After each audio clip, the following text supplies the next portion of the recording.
Hello everybody, আশা করি সবাই ভালো আছেন। আজকে আমরা শিখতে যাচ্ছি অন্য একটা লজিক্যাল টার্ম ইফিলস ছাড়া আসলে কিভাবে ইফিলস এর কাজ করা যায়। এটা হলো switch case. Switch case mainly পাইথনে ছিল না। 3.10 এর পর থেকে আসলে পাইথনে এই সুইচ কেসটা ইন্ট্রোডিউস করা হয়। তো চলেন আমরা আগে দেখি যে সুইচ কেসটা আসলে কি এবং পাইথনে কিভাবে ইমপ্লিমেন্ট করতে হয়। আপনি যখন সি প্লাস প্লাস বা সি এই টাইপের ল্যাঙ্গুয়েজ যখন ইউজ করবেন তখন আসলে সুইচ কেস খুবই কমন। আ এজন্য আসলে এইটা খুবই বহুল ব্যবহৃত হয়। আপনি যদি এই জিনিসটা না জানেন, না বোঝেন তাহলে আসলে যখন পাইথন থেকে অন্য ল্যাঙ্গুয়েজে শিফট হবেন তাহলে তখন আপনার খুবই কষ্ট হয়ে যাবে বুঝতে যে এরা আবার কি লিখছে, এই সেনটেন্স গুলো আবার কি, সুইচ জিনিসটা কি? তো আপনারা মেইনলি এখানে দেখতে পাচ্ছেন কি আমি সি প্লাস প্লাস এর সুইচ কেসের এক্সপ্রেশন দেখিয়েছি এখানে। এখানে মেইনলি আছে কি দেখেন একটা সুইচ নামে একটা ওয়ার্ড আছে। এর মধ্যে একটা এক্সপ্রেশন দিতে হয়। এক্সপ্রেশন মানে আমরা যে বিভিন্ন লজিক্যাল অপারেটর গুলো শিখেছি না? যে আমরা যে কিভাবে এখানে অ্যান্ড, অর দিয়ে বিভিন্ন আমরা লজিক্যাল যে লাইনগুলো লিখি এটাকেই বলা হচ্ছে এখানে এক্সপ্রেশন। সো আমরা এখানে একটা এক্সপ্রেশন দিব মানে একটা কন্ডিশন দিব। কন্ডিশনাল লজিক দিব। তারপরে হলো বিভিন্ন কেস ওয়াইজ আমরা একটা কেস দিতে থাকবো। আমরা যেমন ইফ এ লিখি ইফ x ইকুয়াল টু ১০ হলে একরকম, ইফ x ইকুয়াল টু ২০ হলে একরকম। এই জিনিসটাই আসলে এই কেস দিয়ে বোঝায়। তো চলেন আমরা একটা এক্সাম্পল দেখি তাহলে ভালো বুঝতে পারবেন। এখানে একটা এক্সাম্পল দিয়ে আছে কি ডে 4 ইন্টিজার নিয়ে আছে কি ডে 4 এই ইন্টিজার ভেরিয়েবল মধ্যে আমরা যখন ডেটা পাস করতেছি তারপর দেখেন কেস 1 এই 1 মানে কি ডে এর ভ্যালুটা বোঝাচ্ছে বুঝছেন? এই ডে এর ভ্যালুটা যখন হলো 4 দেখেন এই যে 4 এই 4 টার সাথে কেস মিলে যাবে। এই ভ্যালু যখন মিলে যাবে তখন সে আসলে এই থ্রাউজ ডেটা প্রিন্ট করবে। তারপর সে ব্রেক করে চলে যাবে। সো মানে বুঝলেন? আমরা দেখেন এই ইফ হিলস ইফ দিয়ে লিখলে কি লিখতে হতো? যে আমাকে ইফ ডে ইকুয়াল টু 1 তারপরে Monday, if day equal to 2 হলে টুইসডে, 3 হলে ওয়েডনেসডে এভাবে আমাকে লিখতে হতো। আর এখানে আমি ডে শুধু একবার লিখেছি। তারপরে কি দেখেন এই প্রতিবার কেস লিখছি। ১ হলে কি হবে, ২ হলে কি হবে, ৩ হলে কি হবে? মানে কি দাঁড়ালো? প্রোগ্রামাররা যে অলস আবারও বুঝতে পারতেছেন, তারা আসলে এক ওয়ার্ড বারবার লিখতে হচ্ছে না। এই ডেটাকে বারবার লিখতে হতো ওইটা না লেখার জন্য তারা মেইনলি এই কেসের সিস্টেমটা নিয়ে আসছে এবং ইজিলি এই জিনিসটা ইন্টারপ্রেট করা যাচ্ছে, রিড করা যাচ্ছে। চলেন আমরা একটু পাইথনের এক্সাম্পল দেখি, তাহলে আরেকটু ভালো বুঝতে পারবেন। এটা মেইনলি দেখালাম যে অন্য ল্যাঙ্গুয়েজ আপনারা যখন শিফট হবেন তাতে ইজিলি বুঝতে পারেন। চলেন আমরা একটা প্রবলেম সলভ করতে শিখি পাইথনে আসলে কিভাবে এটা ইউজ করতে হয়। সো মেইনলি এখানে দেখেন যে আমি কতগুলা গাড়ি রেখেছি। যেমন হলো এটাকে বলা হয় কি সাইকেল বা বাইসাইকেল বা মোটরসাইকেল যেটাই বলেন। এই টাইপের ২ টা চাকা থাকে। ওদের কয়টা চাকা থাকে? ২ টা। তারপরে যখন আপনি ট্রাক চিন্তা করেন তখন মেইনলি তাদের কয়টা চাকা থাকে? ৬ টা চাকা থাকে। বা কারের হলো ৪ টা চাকা থাকে বা একটা বেবি ট্যাক্সি বা রিক্সা এই টাইপের কয়টা চাকা থাকে? ৩ টা চাকা থাকে। এই চাকাগুলোকে আমরা কি বলতেছি? হুইল। সো আমরা একটা প্রোগ্রাম লিখতেছি এখানে দেখেন আমি অলরেডি লিখে রাখছি আপনাদের জন্য তাড়াতাড়ি করার বোঝানোর জন্য। যে আমরা একটা ইনপুট নেব হুইল মানে কতগুলা চাকা আছে। সেই চাকা অনুযায়ী সে বলবে যে এটা কি বাইসাইকেল, কার না ট্রাক অথবা আননোন। ধরেন প্রোগ্রামটা একটু রান করে দেখি।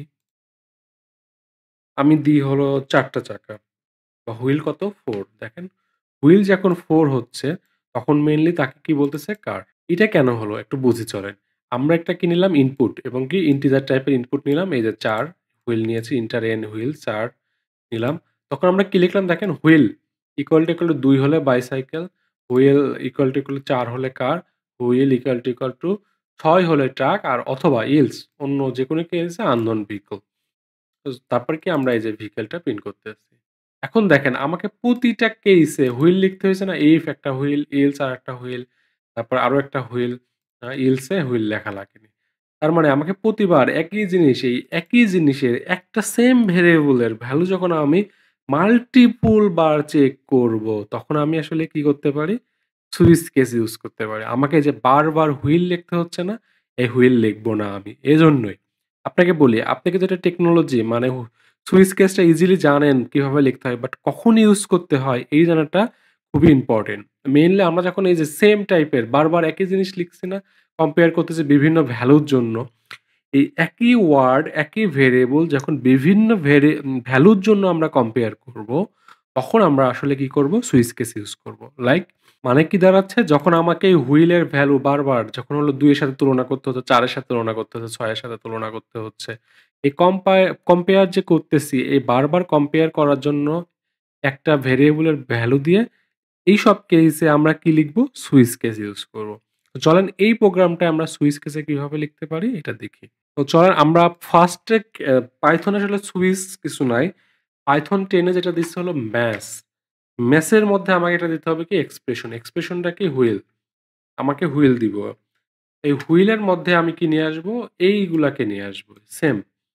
দেখেন এইগুলাকে নিয়ে আসবো। বাট আমি কি আর ইফ লিখতে পারবো? না। তখন আমার হয়ে যাবে কি কেস। কেস জাস্ট কি ট্রু। দেখেন আমাকে আর এই হুইল বারবার লিখতে হচ্ছে না। কেস জাস্ট কি এই হুইল ইকুয়াল টু 4 মানেই কি কেস লিখলে আমাকে একটা হয়ে যাবে। দেখেন আরেকটা কেস লেখেন এই যে এইটা সেম। দেখছেন কোড আমাকে কত কম লিখতে হচ্ছে। আর এই লাস্টের কেসটা কি? এইস এর পরে একটা আন্ডারস্কোর দিবেন। এটাকে বলা হয় হলো এম্পটি কেস মানে যেকোনো কিছু না হলে এখানে চলে আসবে। এই এমন একটা এম্পটি কেস দিবেন। চলেন তার মানে কি দেখেন সিম্পল হয়ে গেল। আমি ইফ লিখতে শুরু করতাম না তখন এটা কি হবে? সুইচ এর বদলে পাইথন 10 কি নিয়ে আসছে ম্যাথ।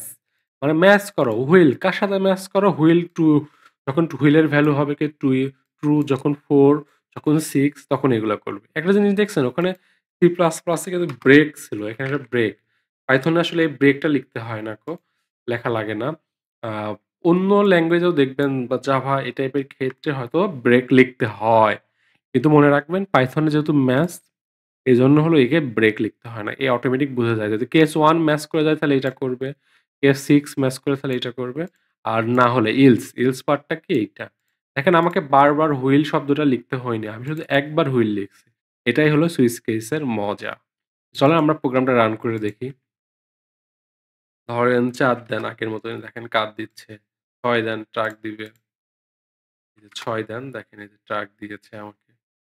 সো প্রবলেমটা খুবই ইজি রাইট? বা হলো একটা অন্য ভ্যালু দিয়ে দেখেন ১০ দিই। দেখছেন unknown ভ্যালু। কারণ কি? এই কেসের সাথে মিলে নাই। ২, ৪, ৬ এর মধ্যে একটাও নাই এই ১০ এজন্য কি unknown ভেহিকল সে জানে না। ইলস কেসে চলে আসছে। সো আপনারা মেইনলি বুঝতে পারছেন রাইট? সুইচ কেস কিভাবে কাজ করে এবং কখন ইউজ করতে হয়? চলুন আরেকটা রিয়াল লাইফ এর প্রবলেমটা দেখি যে কিভাবে এটা আসলে কাজ করে তাহলে আরেকটু ভালো ক্লিয়ার হবেন। সো দেখেন আপনি আমাদের মনে আছে রাইট? আমরা যখন হলো ক্যালকুলেটর প্রবলেম করেছিলাম ইফিলস দিয়ে। আমরা কি করেছিলাম? একটা নাম্বার নিয়েছিলাম তারপর অপারেটর নিয়েছিলাম ওপি দিয়ে। যে হলো যোগ, বিয়োগ, গুণ, ভাগ করতে পারবে রাইট? আমাদের অপারেটরটা বা অন্য আরো যেগুলো আছে ওগুলো এড করতে পারেন। আমি এখানে সিম্পল দেখাই। তারপরে কি করেছিলাম? সেকেন্ড একটা নাম্বার আমরা ইনপুট নিয়েছিলাম। তারপরে কি লিখেছিলাম? দেখেন অপারেটর ইকুয়াল টু যোগ হলে আমরা যোগ করতাম। তারপরে হলো কি অপারেটর ইকুয়াল টু বিয়োগ হলে আমরা বিয়োগ করতাম। তারপর অপারেটর ইকুয়াল টু গুণ হলে আমরা গুণ করতাম। ভাগের ক্ষেত্রে আমাদের কি চেক করতে হতো? নাম্বার 2 টা যদি 0 হয় তাহলে আমরা 0 না হয় তখনই আমরা কি ভাগ করব। আর 0 হলে কি এই যে ইরর দেখাবো কি ইরর ডিভিশন বাই 0 এরকম একটা মনে আছে রাইট? আমাদের হলো ইরর হচ্ছিল যে ডিভিশন বাই ইরর 0 দিয়ে। কারণ কি 0 দিয়ে কোনো সংখ্যা ভাগ যায় না। তো এইটা আমরা আসলে আপনারা ক্যালকুলেটর প্রবলেমটা ভালো করে দেখে আসলে এখানে আপনাদের খুব বেশি সময় লাগবে নাকো। তো যারা এখনো বুঝতেছেন না এই প্রবলেমটা তারা একটু ক্যালকুলেটরের ভিডিওটা দেখে আসেন। আমাদের যে হলো ইফিলস এর ক্যালকুলেটর ওইটা দেখেন। ঠিক আছে? সো এই ছিল আমাদের সিম্পল প্রবলেমটা। দেখেন আমাকে কি করতে হচ্ছিল আগে? এই যে অপারেটরটা বারবার আমাকে লিখতে হচ্ছে। ইফ অপারেটর যোগ, ইফ অপারেটর বিয়োগ, ইফ অপারেটর গুণ, ইফ অপারেটর ভাগ। আমাকে বারবার অপারেটরটা লিখতে হচ্ছে। কিন্তু আমি কি বললাম? আমরা তো অলস। আমরা এত লিখব না আমরা শর্টকাটে করতে চাই, রাইট? এই শর্টকাটে করার জন্য আমরা এটা কি করব? সুইচ কেসে কনভার্ট করে ফেলব। চলেন আমরা আগে সুইচ কেসে কনভার্ট করে ফেলি। তো সুইচ কেসে কনভার্ট করতে হলে আমাকে ১ম এ কি লিখতে হবে? ম্যাথ। আর মনে রাখবেন পাইথনে কিন্তু ম্যাথস অন্য ল্যাঙ্গুয়েজের সুইচ কিন্তু পাইথনে কি? ম্যাথস। সো এই ম্যাথসটা আমি দিলাম। এরপরে আমাকে কি লিখতে হবে? কেস দিতে হবে। এইগুলাকে আমরা কি করব? কেস আকারে ভেতরে নিয়ে চলে আসব। এই যে এইটাকে কনভার্ট করব কি জাস্ট কেস দিয়ে। এই পুরোটাকে আমাকে কেস লিখলেই হচ্ছে। কেস একটা কেস, তারপরে এই পুরোটাকে দেখেন ২ টা কেস, এটা কি ৩ নাম্বার কেস, ৪ নাম্বার কেস, আর কি এটা হলো লাস্ট ইলস কেস। কেস এর পর কি দিতে হবে আমাকে? একটা আন্ডারস্কোর দিতে হবে। আন্ডারস্কোর মানে ইলস কেস। ঠিক আছে? এই যে আন্ডারস্কোর দিবেন। দেখেন আমাদের প্রবলেমটা এখন ইজি হয়ে গেল না আরো ক্লিন হয়ে গেল। আমাকে বারবার লিখতে হচ্ছে না OP equal to plus, OP equal to minus, OP operator equal to গুণ, অপারেটর ইকুয়াল টু ভাগ। এই যে বারবার আমাকে লিখতে হবে না। এটাই হলো আমাদের কোডের ম্যাজিক। আমরা সেটা কি করতেছি? ম্যাথস দিয়ে করতেছি। চলেন আমরা প্রোগ্রামটা একটু এক্সপ্লোর করে রান করে তাহলে আরেকটু ভালো বুঝবেন। ধরেন আমি একটা নাম্বার নিই ১০ আর অপারেটর নিই হলো যোগ আর হলো এটা নিই কত? ১০০। তার মানে অ্যান্সার দেখাবে কত দেখেন এই যে ১১০ দেখিয়েছে। কেন? কারণ হলো আমি যে ওপি নিয়েছি এই প্লাস, এই প্লাসটা কার সাথে মিশছে? এই যে দেখছেন? তার মানে কি? যখন আমার একই অপারেটরের ভ্যালু বা একই ভেরিয়েবলের ভ্যালু যখন আমার মাল্টিপল ভ্যালু দিয়ে চেক হবে, দেখেন এই ওপিটা আমার বারবার চেক করতে হচ্ছে। ওপি ইকুয়াল টু কি প্লাস? ওপি ইকুয়াল টু কি মাইনাস? ওপি ইকুয়াল টু কি ভাগ? ওপি ইকুয়াল টু কি গুণ? বা ওপি ইকুয়াল টু আননোন? তখন আমরা কি এই যে একই ভেরিয়েবল, একটা ভেরিয়েবলের ভ্যালু বারবার চেক করতেছি। এইসব কেস এই যে বারবার আমাকে একবার লিখতে হচ্ছে, এটা আমরা লিখব না। এটা আমরা কি দিয়ে করব? এই ম্যাথস দিয়ে করব। এটাই হলো আমাদের বেসিক ম্যাথস। তো চলেন আরেকটা দেখি যে আমরা এই যে ভাগটা দেখি। যে 0 ডিভিশন বাই চলেন করি। সেকেন্ড নাম্বারটা আমরা কত দিব? 0 দিব। ১ম টা ১০ দিই, তারপরে ভাগ দিই, আর এটা কত দেব? 0 দেখেন এই যে 0 ডিভিশন বাই এরর। কেন? আমরা যদি হলো 0 দিয়ে কোনো কিছু ভাগ দিই সেটা আসলে এরর আসে। এটা আমরা আমাদের ক্যালকুলেটর ক্লাসে দেখিয়েছি, রাইট? সো এই যে আমরা কি কেসে কি একটা লাইন লিখতে পারবো? না। কেসে আমরা কি মাল্টিপল দেখেন এর মধ্যে আমরা আবার if else লিখেছি। তো কেসের মধ্যে আমরা if else, লুপ, ফাংশন এগুলো সব করতে পারবো। এগুলো আমরা পরবর্তীতে শিখব। বাট এই প্রতিটা কেস if ব্লকের মধ্যে আমরা যেমন মাল্টিপল স্টেপ লিখতে পারি, তেমন কি কেসের মধ্যেও আমরা multiple step, multiple code, multiple loop সবকিছু করতে পারবো। মাথায় রাখবেন। তো দেখেন আমি আরেকটা মাল্টি ভেরিয়েবল এর একটা এক্সাম্পল নিয়ে আসছি। এটা আরেকটু মজার। এখানে দেখেন আমি ২ টা ভেরিয়েবল নিয়েছি color1, color2 এবং ম্যাথস এর ফাংশনের মধ্যে কি দিয়েছি দেখেন color1, color2 কমা দিয়ে দিয়েছি। তার মানে এখন কি হবে? আগে একটা ভেরিয়েবলের ভ্যালু চেক করত, এখন আমরা কি করব?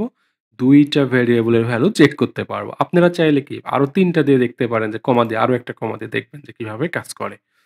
সো দেখেন এখানে কি হচ্ছে যে কেস 1 এ কি দেখতেছে ১ম কালারটা আসলে এইটার ভ্যালু বোঝাচ্ছে।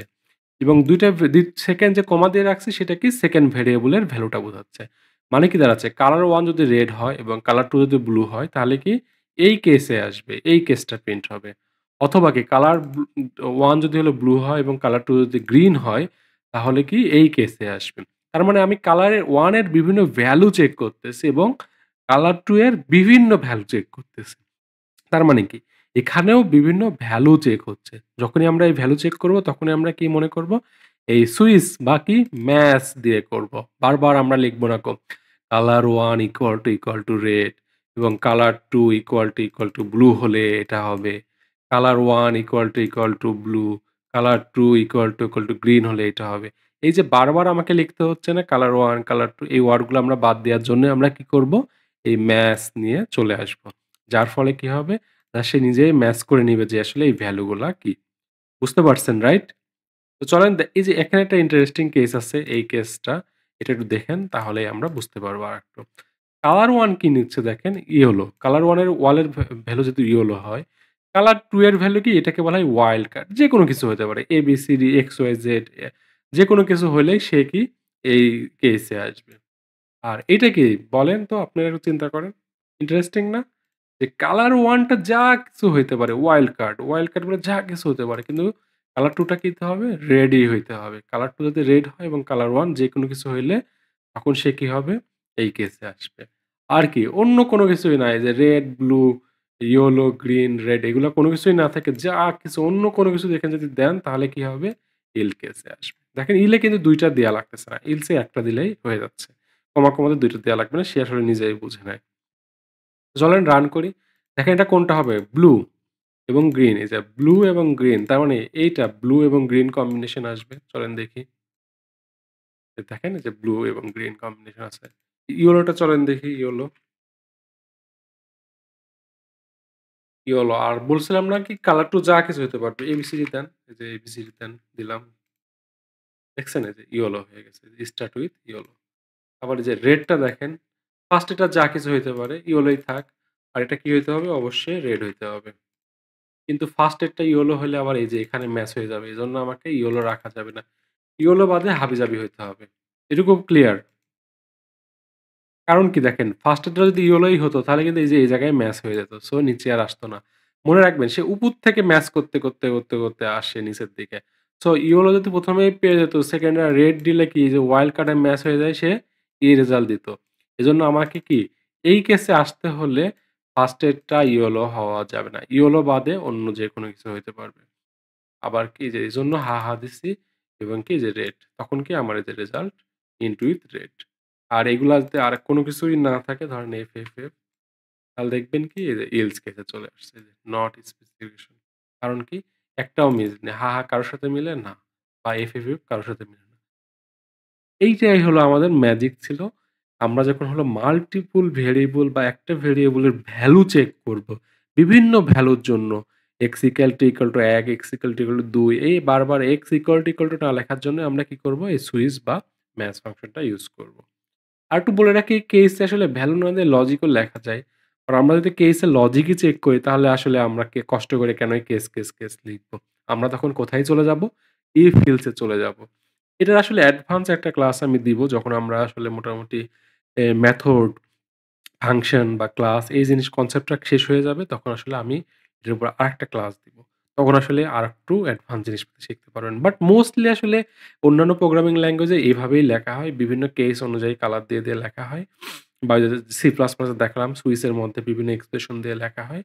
তো এটাই মোস্ট কমন। আর যদি অনেক কমপ্লেক্স কিছু হয়ে যায় তখন আমরা আসলে if else দিয়ে করি। সবকিছুই আবার আমরা কেস দিয়ে বা ম্যাথস দিয়ে করতে যাব না। if else এ যখন সুইটেবল তখন আমরা if else লিখব। কন্ডিশন যদি চেক করতে হয় বারবার আলাদা তখন আমরা আসলে if else এ যাব। আর যখন ভ্যালু চেক করতে হবে, বিভিন্ন ভ্যালু ইকুয়াল টু চেক করতে হবে, তখন আসলে আমরা এই কেস এবং ম্যাথস দিয়ে করব। এটুকু ক্লিয়ার, রাইট? সো এটুকু যদি আপনারা ক্লিয়ার থাকেন তাহলে ধরে রাখেন যে আপনি অন্য প্রোগ্রামিং ল্যাঙ্গুয়েজে শিফট করতে আপনার খুব বেশি কষ্ট হবে না। তো আজকে এইটুকুই ছিল। ক্লাস যদি ভালো লাগে অবশ্যই অন্যদের সাথে শেয়ার করবেন এবং বেশি লাইক এবং কমেন্ট করবেন। Thank you.